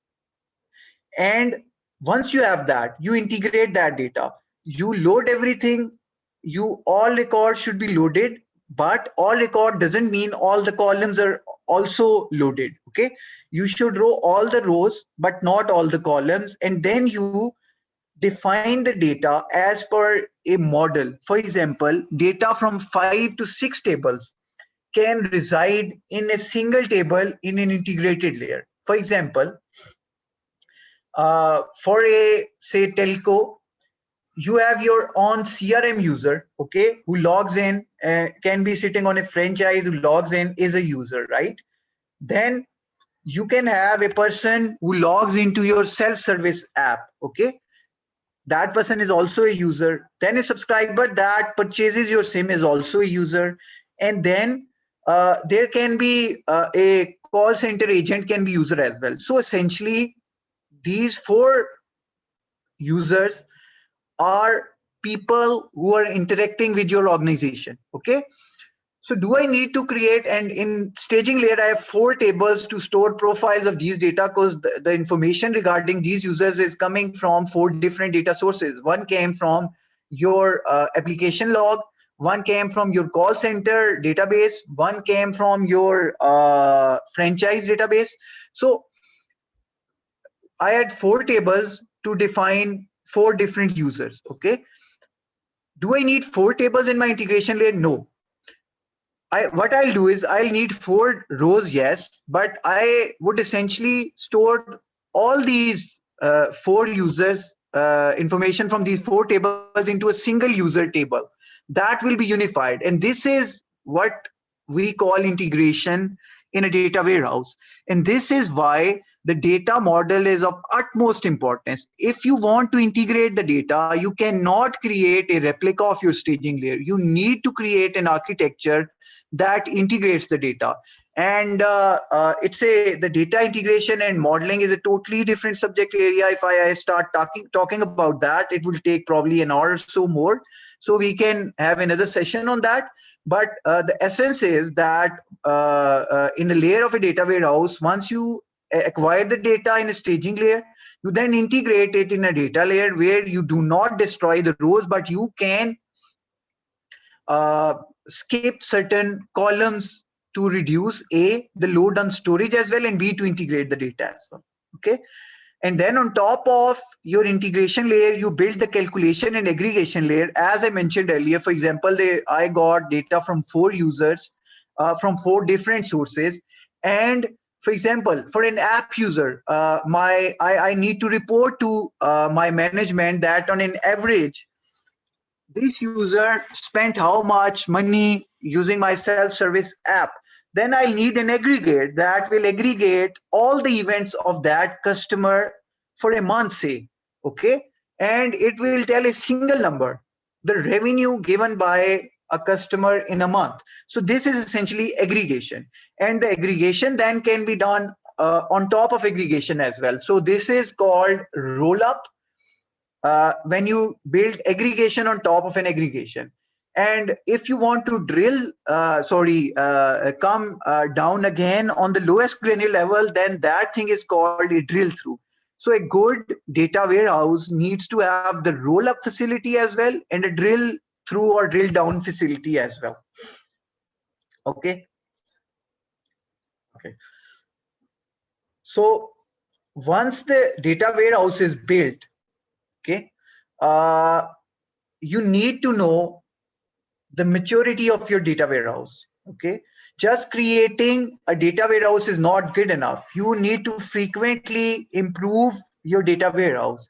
So if you are working in an organization, if you want to gauge what's the maturity level of your organization on a scale of 5, if you are doing reporting on what has happened, you're reporting on past events, then you are on maturity level 1. Okay, if your organization is reporting why did it happen, you have the drill through and roll up facility in your organization because of the structure and architecture that you have, then your organization is at a maturity level 2.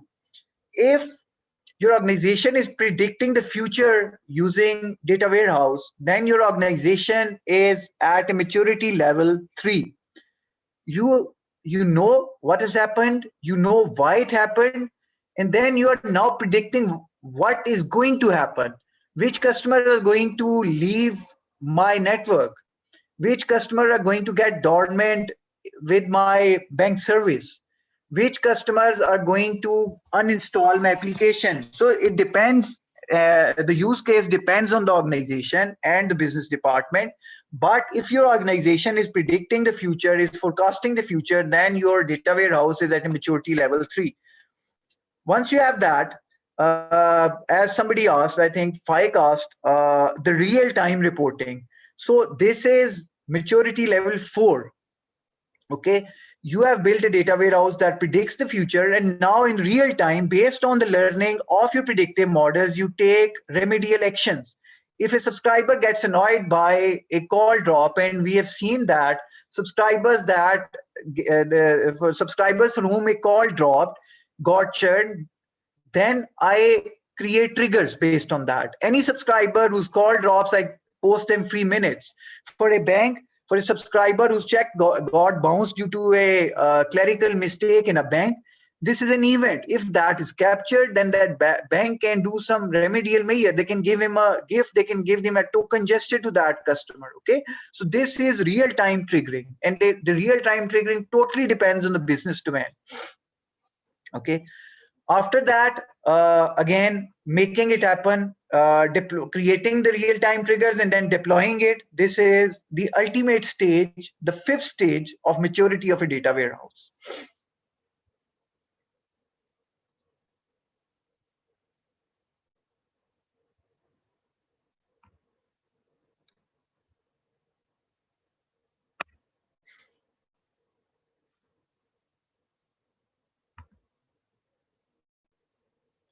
Okay, so I said that maturity of a data warehouse, there are 5 stages. So I'm just going to explain. If you are working as, for example, a business intelligence consultant in an organization, or you're working as a business intelligence vendor that lends services to a certain organization, you need to know where you are today and where you want to be. And this totally depends on this is called a beach ball in our technical lingo. uh, so this beach ball, where your beach ball is right now, you're in a stage 1, you're at stage 2, you're at stage 3, you're stage 4. So if you are at stage 5, well and good, but seldom have I seen organizations that are on the level 5 of a beach ball. They generally are at number 2 or at max 3. So organizations that are at level 5 are then reaping the rewards for having a very good architecture data warehouse that provides them all the insights. Okay, so we not only need to focus on what we are doing today, but we need to focus on where we want to be. Okay, so that's all from my side regarding the slides, and now we can open the forum for Q&A. And again, I started my presentation from my last slide. So I hope that I've done justice to what I claimed. You guys now know what's an enterprise data warehouse, why there's a need for a enterprise data warehouse, what are enterprise data warehouse architecture. We briefly touched on the information architectures as well as the hardware architectures, and then we discussed the maturity level of enterprise data warehouses and how it provides value to the end users. Okay, guys, go on. Now you can ask any question if you like.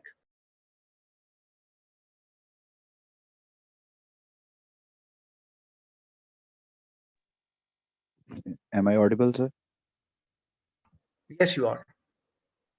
Okay, sir. Let's say I want to sell a DWBI solution to a retail industry, any company, like a departmental store.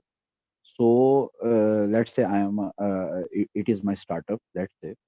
So what is the less cost solution that can be produced uh, on industry standards, if I'm working on industry standards, which can be scalable and which is less costly? Should I go with any cloud technology or any like Teradata or anything else? What is you are going to suggest? Okay. So I think that again, it depends on the business need. If the data storage requirement, okay, I said that compute and storage are two very important questions that you need to ask your end users. If the requirement of data storage is, say, very small, say for me, small is like 1, 2, 3 terabyte, right?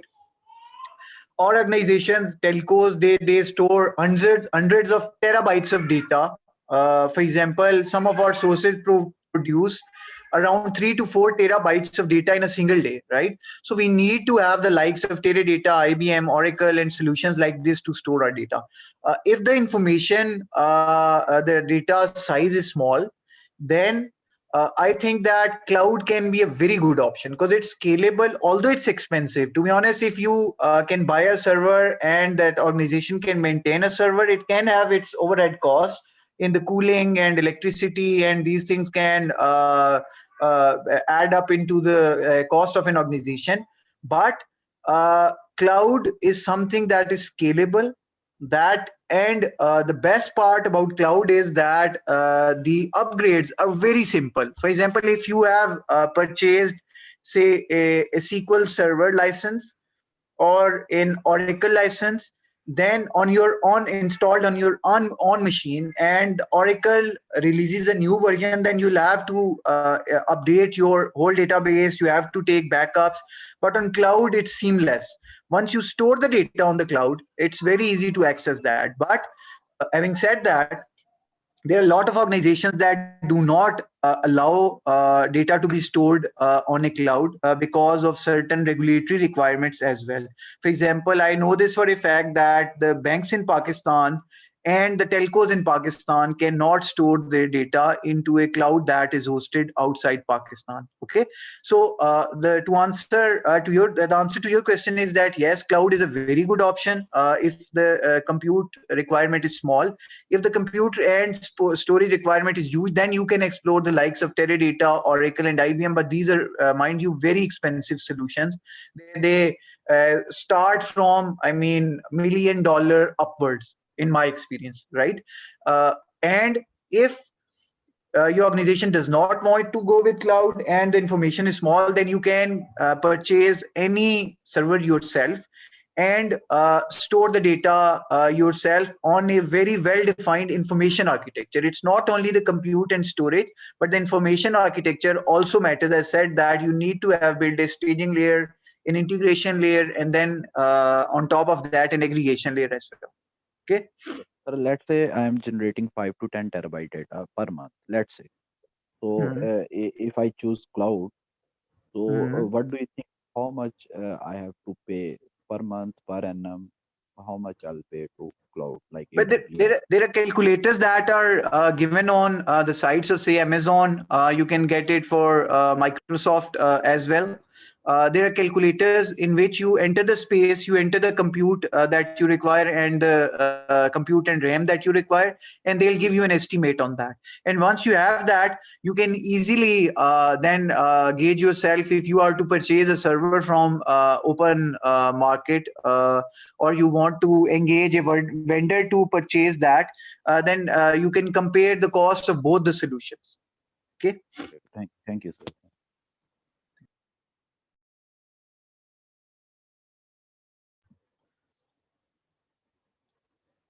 Okay. So there's a question from Saher. She asked, in which format data is stored in DataWare? Does it need to be a table format or any other? So as explained, it can be of any format. It can be a flat file. It can be a JSON data as well. It can be relational data as well. But in my experience, most of the data is either stored in flat files or databases. Okay, but there is no limitation on how data is stored in a data warehouse. Okay, so Sarah again asked, what is a data drift? So data drift is that two people sitting in the same organization are quoting different number for a single KPI. ठीक हो गया? For example एक CFO, जैसे मैंने explain किया, कहता है कि मैंने 7,000 सेल्स किए हैं और CMO कहता है यार आपने 4,000 सेल्स किए हैं. सो एसेंशली सेम नंबर को वो डिफरेंट दो डिफरेंट नंबर्स कोट करें एक ही फिगर के लिए. ठीक है, इसको डेटा ड्रिफ्ट कहते हैं.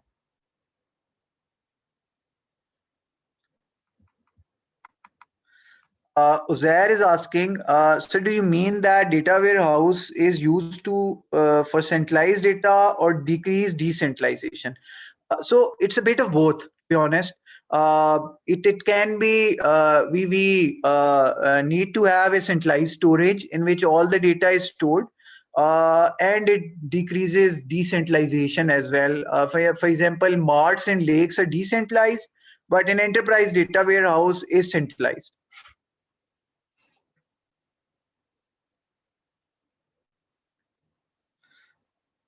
Okay.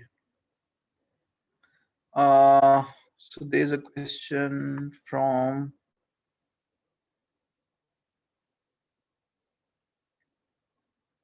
so I lost it somewhere. Okay, so Furkan is asking, is there any free tool available that can help to organize small size of data such as merchant business with the 10 branches, 50 products with the footfall of on the, yes, there are a lot of tools that are free. There are ETL tools that are free. For example, Pentaho is free. Then there are other tools as well that are free. Then there are free DBs as well. Postgre is free to a certain extent. So you can get a lot of demo versions as well, but there are certain tools that are absolutely free as well to a certain till a certain limited users and certain space they are free. Okay. So Furkan is asking resources to start learning the DWH and BI that can pave the path towards data science. So it's a very good question. I think that all the new graduates that have graduated can start this journey at any time. I think that it's never too late. I've seen a lot of people, and especially the people that work with DICE Analytics, studied in DICE Analytics, I've seen that they have grown from normal technical resources into data scientists as well. So to be honest, a lot of people might not agree with me, but ideally what the path that I want to see people that work under my supervision is that they should start small. They should start with learning business intelligence, enterprise data warehouse. There are a lot of trainings on Coursera. There are some trainings that DICE is offering. And there are other online tutorials as well from where you can learn basic business intelligence and data warehousing. You can learn an ETL tool. You can learn visualization tool like Tableau, Power BI.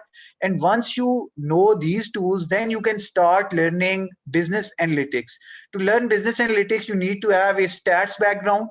If you have forgotten what you studied in your pre-O level stats or O level stats and then A level stats, you need to revise that because it's very important. Without stats, it's very difficult to learn data science. And once you know BI, you know the tools, and you know your stats is good, then I think you can pave your way towards becoming a data scientist. And there are, again, for data science as well, there are a lot of learning paths.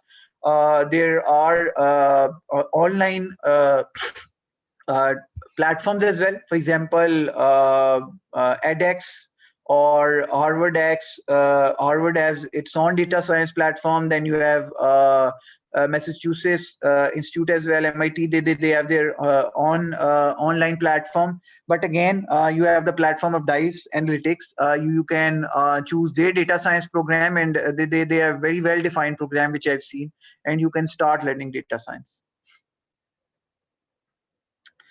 So what path should non-CS graduates take to become data engineer? To be honest, I think that uh, it's not an hindrance. I know a lot of people who are not CS graduates and they're working on data. There's certain things that you need to work on. For example, as I said, stats. And then there are languages that are very easy to learn. R, Python. Even if you do not have the background of CS, you can start small and slowly learn these languages. I've seen a lot of MBAs and business graduates who have started working in as data engineers as well. And then you can use, I mean, even you can do data science on Excel as well. And Dice Analytics also offers a course on data science for non-techies. I think it's a testimony to the fact that data science does not require a CS background. So Usman is asking, what are the steps for implementing data warehouse? So the step, as explained, you need to have a business strategy. Once you have that, you decide on the technology. And once the technology is decided, you create an information architecture. In other words, you need to have an information model in which you are to store the information. Once that information model is ready, you use any ETL tool or script to put the data in that information model, and on top of that, you can then create visualizations as well. So in short, these are the steps to create a data warehouse. Okay. So somebody asked, who are the best vendors for offering data warehouse? IBM, Oracle, Amazon, Microsoft. I think you missed Teradata. Teradata is a very good vendor. And then there are others as well. But these are the leading names in the world. Okay, so Usman is asking, what's the difference between drill and scope of analysis? I think that uh, I tie drill through, if you mean by that. Drill through means that, for example, आप एक data nation wide देख रहे हो, ठीक है, कि पूरे मुल्क का आपका रेवेन्यू कितना है, फिर आपने उसको से प्रोविंस वाइज देखना शुरू किया, then this is step one, level one of drill through. फिर आपने प्रोविंस से आगे शहर के लेवल पे जाना है, then that's another drill through, and then you can keep on drilling through to the lowest grand level. Okay. So Dil, you are saying your question is not answered. With non-ITCS background, can I become a data science data analyst on expert level of completing this course? Do you cover all aspect? Okay. So I think that somebody from DICE can answer this. But yes, even if you are MBA finance, I think that being data analyst and data science is something that you can easily learn. It doesn't require a lot of complex IT related concepts. The thing that you need to know is stats and math, because without that, data science cannot be done, to be honestly. I agree with you, Vikas, on this question.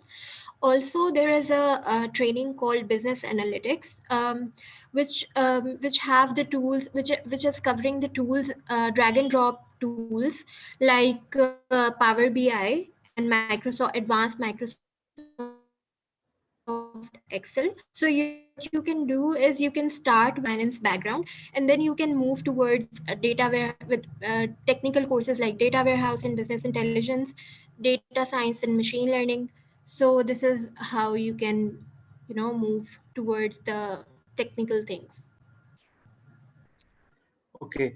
So Furkan is asking, what are the use cases for data warehouse? So Furkan, there can be a lot of use cases. I explained that the use case can be a simple trend analysis. For example, I want to see my month-on-month sale. This is a use case. But generally, when organizations create data warehouse, they have a bunch of use cases rather than one, because a lot of investment, as I told, it's a lot of time as well as monetary investment as well. So you cannot just rely on a single use case. You need to have a wide variety of use cases. So it can be based on the use case can be your enabling your marketing department with customer level analytics. It can be enabling your sales department with their sales analytics. It can be to your technology department to track the errors. So there can be a wide variety of use cases that then again push organizations to create data warehouses. And then you have asked how to access the recorded session. I think Huma can answer that. Yes, sure. Let me share the link of our Facebook page. This video is broadcasted over there as well. Also, you can email us info@diceanalytics.pk. We'll share you the link over there. Okay. Thank you, Huma. So I'll take one more question, and then I think that we have run out of time. So Muhammad Siddiq has asked, QA engineer, data analytics a good career choice if someone is interested in testing in DWH? Both will he progress in his career by choosing the path? So Sadiq, QA is something generally that exists in almost all fields or all the projects, right? So enterprise, data warehouse, or data science, all of these have their own way of doing QA. So you said that if you are to choose one thing, I think that QA is not domain specific, is a field that is not domain specific. It exists in all the domains that at least I've worked in. So you can choose the path of data analytics, but I think that uh, it is not as related to QA. Data analytics has QA, but using it in QA, data analytics for doing QA, I think it's not a very good use case.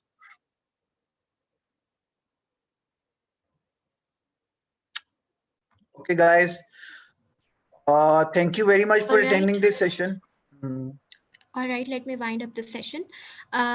So that's about it for the webinar. Thank you so much, Wakas. We had a terrific time on this webinar with you. And to all the attendees, thank you so much for joining. Please don't forget to check out our upcoming rounds on DICE free webinar series. We have mentioned the link in the chat section as well. You guys can inbox us for the recording, or any queries regarding the session will be catered as well. Thank you so much.